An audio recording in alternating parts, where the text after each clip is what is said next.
Hi, welcome back to Dan Gutman's The Homework Machine. The last time we met the D Squad, they were being separated at school, and that Milner fellow was actually calling Kelsey on the phone, and she was a little freaked out. So let's see what happens in Chapter 7. Ronnie, grade 5. Now remember, Ronnie's not part of the D Squad. Miss R switched everybody's seat again. I was put at the same table as our genius in residence, Brenton Damagachi, so I figured this was perfect. If any of these D-Squad jerks were going to spill the beans, it would be him. He could tell a lie to save his life. This would be my chance to get the truth out of him. I tried to get all buddy-buddy with him first, making like I was his friend. I offered him gum. I asked him if he wanted to hang out after school. I asked him if he wanted to take a hike in the Grand Canyon sometime. I asked him if he wanted to play ball or something. Nothing. I couldn't get him to crack. He always has an excuse. Whatever he was hiding, he wasn't saying. Finally, I just said to him that I knew what he was up to and he'd better let me in on it or else. I was going to tell everybody. And he says, and what exactly am I up to? I didn't have anything to say, so I just shut up. He had me. That got me mad. Sam, grade 5. Well, I lost again. My dad attacks with his queen and rook at the same time, and it's like they are intersecting laser beams shooting all over the board. My pieces were always locked up and in each other's way. So I bring my chessboard into class, and we all try to think of every possible move I could make to get out of this situation. But it's hopeless. Brenton says I'm in Zugwang, which means that there a move you make only makes your position worse. I had to resign. Afterward, my dad sends me an email telling me how proud he is of me. He says I put up a good fight. When I was little, I remember he used to let me win at games and sports. I would beat him all the time. But he said I was getting too old for that and I'd have to learn how to handle losing, because in the real world, sometimes you win and sometimes you lose. It made me feel good. We started a new game. Miss R, 5th grade teacher. One day I noticed that the homework turned in by Brenton, Kelsey, Judy, and Sam was remarkably similar, except for the handwriting. This was after I had switched their seats around. I also noticed that the four of them still left school together at the end of every day. I don't know why it took me so long to notice the similarities in their work. With so many papers to correct every night, I just didn't make the connection. And their work was so well done. I tend to notice the kids who make a lot of mistakes, not the kids who get everything right. I hope that after I've been teaching for a few years, I won't be so overwhelmed with work that I will not be able to pay more attention to things like this. Sam, grade 5. Miss Rasmussen pulls me aside after school one day and says, "What an awesome job I'm doing on my homework." I say thanks and try to get out of there as soon as possible. But then she says she asks if I ever copy off of anybody. Now that I'm looking back on it, I guess I should have been insulted. I mean, she was basically saying I'm too dumb to do such good work on my own. But I was cheating, so I wasn't too insulted. I say no, I don't copy off of anybody. And that was the truth. Technically, I never copied my homework off Brenton or Judy or anybody. I didn't have to. Belch did the homework for me, but I didn't tell Miss R that.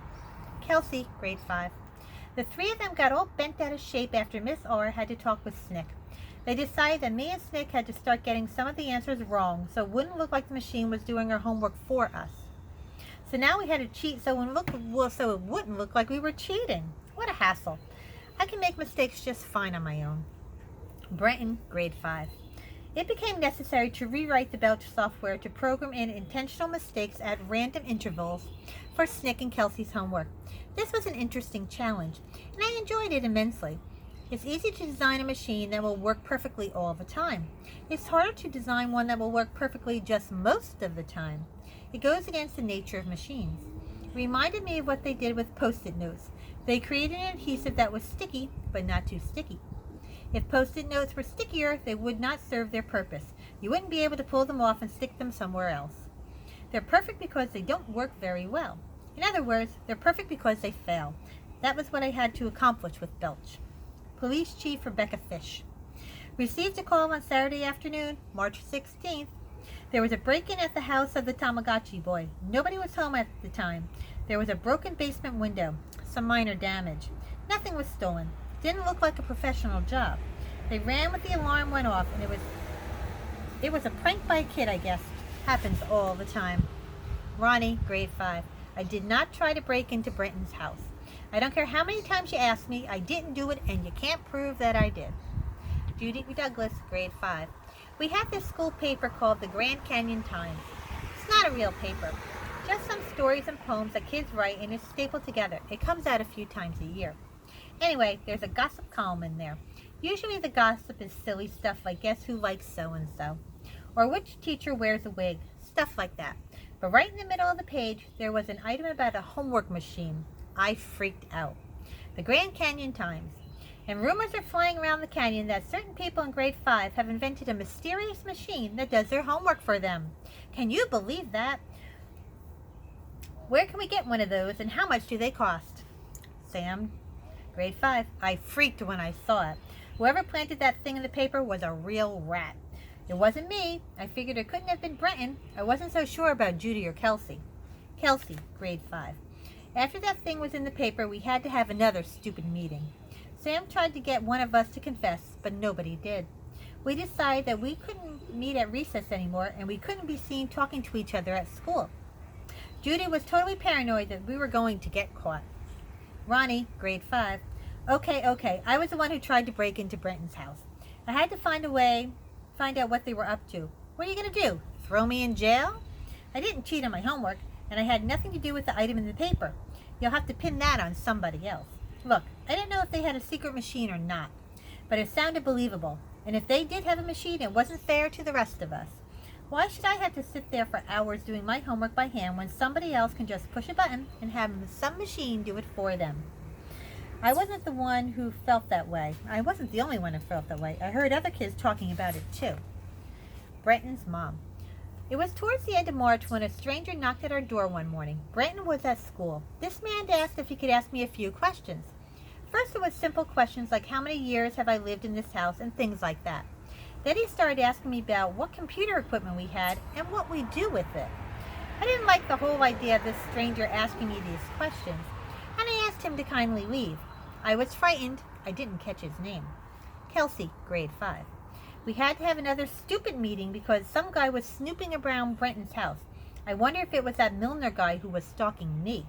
We decided that we had to move Belch. I said I didn't want it at my house. Judy said she didn't want it at her house. So we moved it to Snick's house.